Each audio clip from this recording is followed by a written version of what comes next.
So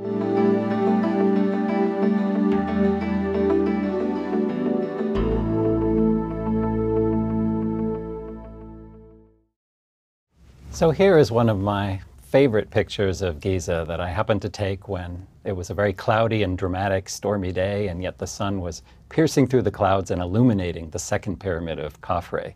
There's a lot of drama at this site, and I'd like to introduce you to some of it. So what better way to get comfortable with Giza than to take a quick walking tour around the place? Now you know the layout of the Nile and the sites of Egypt, and Giza, of course, is towards the north. It's just to the west of modern Cairo, and a large suburb actually known as Giza. And I love these then and now comparison photographs. You see 3 of them here.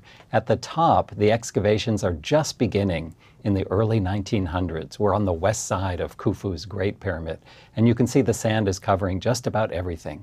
In the middle shot, we've made tremendous progress, and look at all of the individual tombs of Egypt's elite of the Old Kingdom that are turning up. And then down below, the last one in color shows a present-day appearance, and again, you can see how much has been cleared. There is an amazing amount of earth that has been removed at Giza between 1900 and the present. So this overview shot gives you some white lines that will show you the path that we'll be following, and we'll just make some brief stops along the way, and I'll try to point out some of the highlights. In additional modules, we'll go into much more detail about the royal pyramid complexes themselves, about the mastaba tomb fields of the elites. These are the governing classes of Egypt's Old Kingdom. Think about 2500 BC or so. And we'll look at the Sphinx, and we'll wander and eventually end up almost back where we started. Now, along the way, you have to remember that the pyramids as you see them today do not look the way they did in antiquity. There were beautiful, fine white limestone casing blocks on the exteriors of these monuments, giving them a flat, smooth, gleaming appearance that would have been visible for miles. These were the first billboards of the world, and they really would have sent a message loud and clear for everyone to see. This is a computer model reconstruction of the Great Pyramid complex as it probably looked upon completion. So we've walked up the hill past the Great Pyramid, and now we're looking southwards at the Eastern Cemetery on the east side of the Great Pyramid. You can see these large twin mastaba tombs. Those are the rectangular superstructures, and they were originally much smaller, but they were joined together to form twin or great mastabas. They're much longer than the tombs on the other side of the Great Pyramid. And towards the left-hand side of the photo, you'll see a gigantic one that dwarfs all the others. That belongs to Ankaf, a very famous person who we'll meet in later modules.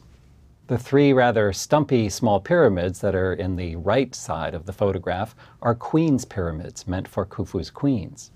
Down in the lower right, that very dark patch that you see is the basalt flooring. That's a hard, dark stone that was the floor, just about all that's left, of Khufu's pyramid temple, abutting the east side of his pyramid.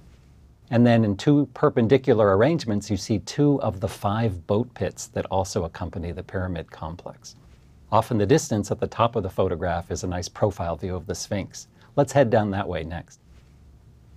So here is the Sphinx, built by Khafre most likely, although the debate rages on and some people feel it belongs to Khufu, others even Djedefre, who doesn't even have a pyramid at Giza. But Khafre makes the most sense for archaeological, art historical, and technical reasons. In front of the Sphinx is the Sphinx temple, never completely finished.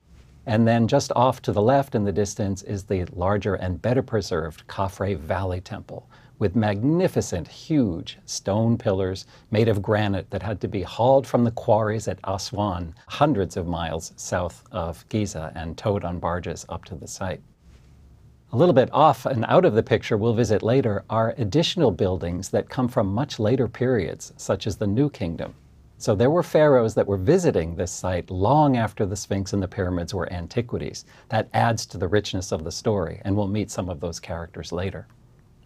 Now we're behind the Sphinx and we're looking westwards. So just a little corner of Khafre's second pyramid is at the right, and in the center in the distance is the 3rd and smallest pyramid of Menkaure, along with 3 queen's pyramids. But what you see in the foreground is really quite fascinating. This is the quarry zone. This is where the interior core blocks for Khufu's Great Pyramid were quarried. And the reason I've drawn all those red lines on the tops of the buildings is to show you that that was the original surface level. So for a minute, imagine none of the buildings in this scene, and imagine this quarry area with all of the core blocks being cut and hauled away. And then after the pyramid was completed and this ceased being a quarry, it became another Giza cemetery. We call it the central field today. So those red lines indicates the tops of the original surface, and many of the tombs were then built up as mastaba structures, others were cut into the rock surfaces, and still others were converted from the outcrops of limestone that were left over after the quarrying process was complete. As you can imagine, it's a tremendous amount of stone that was quarried to build that pyramid. This photograph is a rare nighttime view taken from the top of the Great Pyramid, and we're looking westwards. Off in the distance you can see the lights of Cairo and Giza, and looking off to the west.